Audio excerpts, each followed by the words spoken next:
সম্মানিত দর্শক আসসালামু আলাইকুম। আমি ফাতেমা বলছি নারায়ণগঞ্জ থেকে। সবাইকে ওয়েলকাম জানিয়ে শুরু করছি নতুন দিনে নতুন আরও একটি লাইফস্টাইল ব্লগ।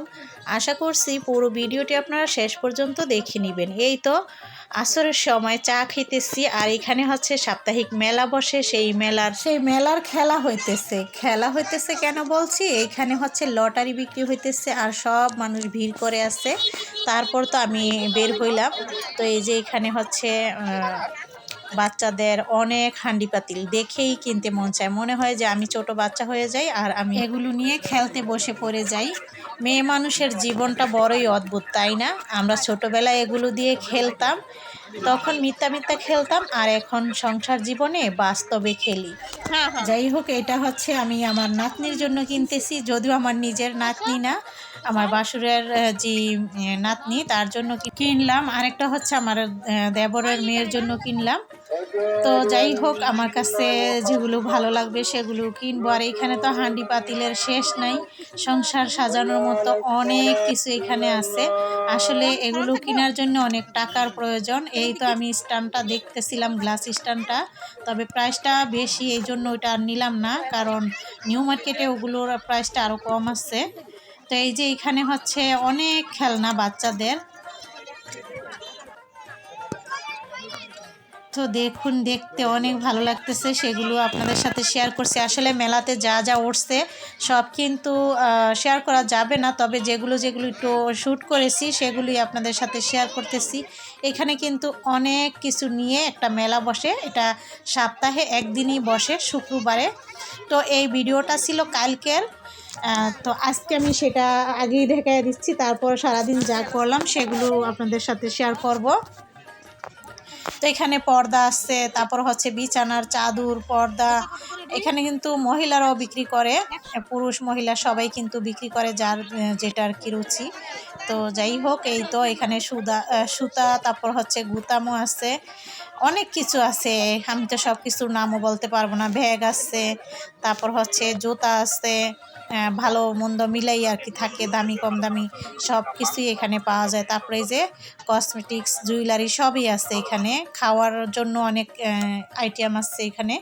তারপর হচ্ছে এটা হচ্ছে আজকে সকালে চিংড়ি মাছের ভর্তা করলাম, আলু ভর্তা করলাম, গরম ভাত রান্নলাম। এই তো রান্না টান্না করে এখন হচ্ছে আমার ছেলেকে আর দেবরের ছেলেকে খাওয়াইতেছি, ওদেরকে বসলাম যে তোমরা খাও।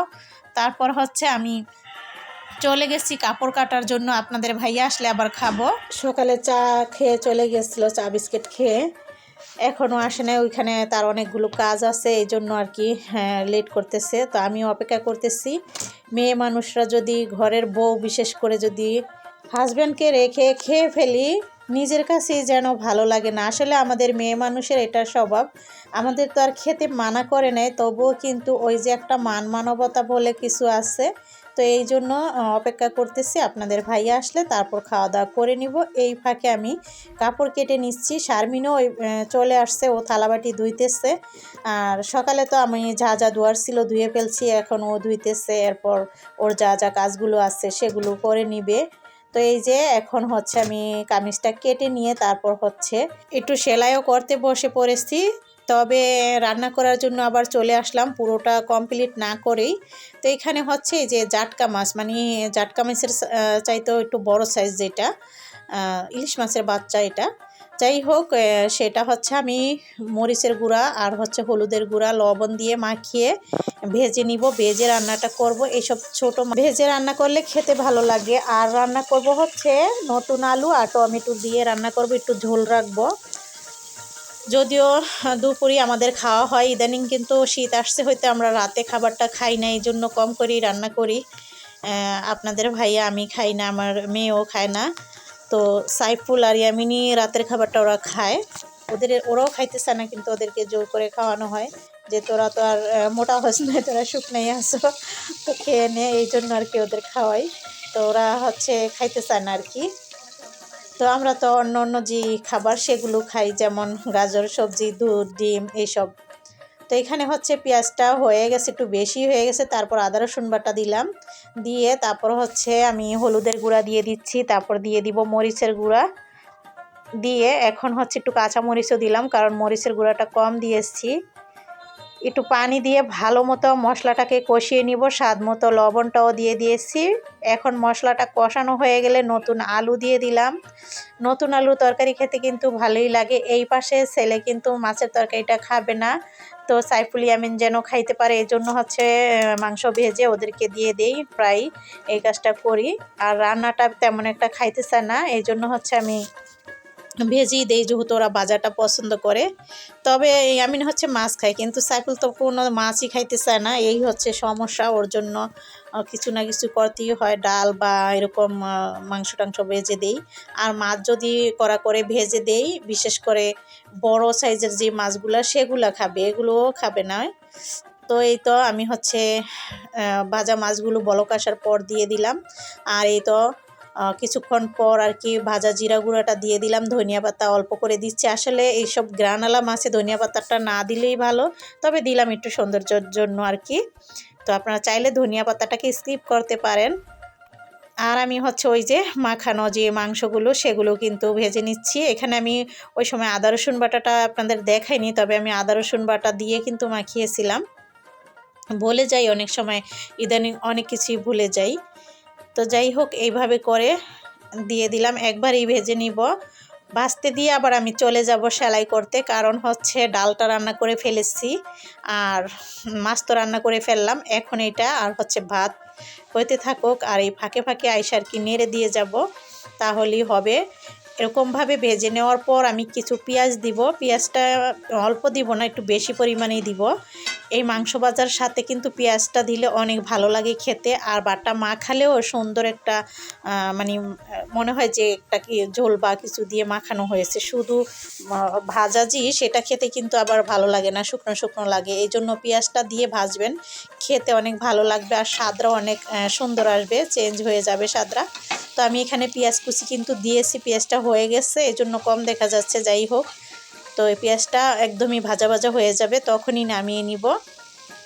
তো হয়েও গেছে দেখুন, এরকম ভাজা টাইপের মাংসটা আমার ছেলে পছন্দ করে, রান্না করলেও খেতে চায় না। ওকে নিয়ে হচ্ছে সমস্যা, রান্না করা মাংস তারপর হচ্ছে মাছ কিছুই খাইতে চায় না।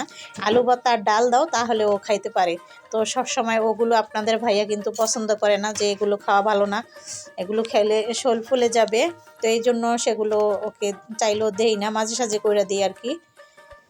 তো ডালটা প্রায় থাকে, কিন্তু আলু ভর্তাটা খুবই কম খাওয়ানো হয়, আর বিশেষ করে সকালে খাওয়া হয়। তো এই যে এখানে হচ্ছে শারমিন ঘর ঝাড়ু দিতেছে, আমি তো বিছানাপাতি ঝেড়ে দিয়েছি, এখানে সেলাই করতে যে বসছি। তো এখন যেহেতু আমার রান্না শেষ, এই ফাঁকে একটু সেলাই করে নিব, তারপর হচ্ছে গোসল করতে হবে, নামাজ পড়তে হবে, আবার খাওয়ার সময়ও হয়ে যাবে। তো এখানের কাপড় চোপড়গুলো আমি নিয়ে নিচ্ছি বারান্দা থেকে, এখন এগুলো আবার ভাঁজ করে রেখে দিব। তো এই তো কাপড় চোপড়গুলো হচ্ছে আমি এখন ভাঁজ করে ওয়ার্ড্রোবে রেখে দিব। ভাঁজ করে নিয়ে নিলাম। আর এই তো এটা হচ্ছে সিঙ্গেল ছোট ওয়ার্ড্রোব, এই জায়গার কারণে আর কি, জায়গা হয় না এই জন্য ছোট করেই বানানো হয়েছে। তবে একদমই ডিপাটিপি হয়ে গেছে আপনাদের ভাইয়ের কাপড় চোপড় আমার। তো এই তো সাইফুল আর ইয়ামিন কিন্তু খেতে বসে পড়ছে, শিউলি হচ্ছে ওদেরকে খাবার দিয়ে দিল, আর আমি তো একটু সেলাই কাজ করতে বসছি। তারপর হচ্ছে আমি আবার গোসল করে নামাজ পড়বো, নামাজেরও সময় হয়ে গেছে। তো ওটা আর্জেন্ট অর্ডার ছিল, তো একটু এই জন্যই বসলাম যে সেলাইটা করে ফেলি, কারণ খেতে তারপর হচ্ছে একটু রেস্ট না নিতেই কিন্তু আসরের আজান দিয়ে দেয় শীতের দিন। তো আসরের সময় তাদেরকে বলছি আসার জন্য, এই জন্য আর কি এখন বসলাম।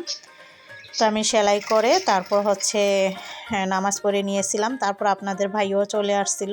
তো আমরা দুইজন বসে এখন কিন্তু খাওয়া দাওয়া করে নিচ্ছি। আজকের মতো ভিডিওটি এখানেই শেষ করছি। সবাই সুস্থ থাকবেন, আল্লাহ হাফেজ।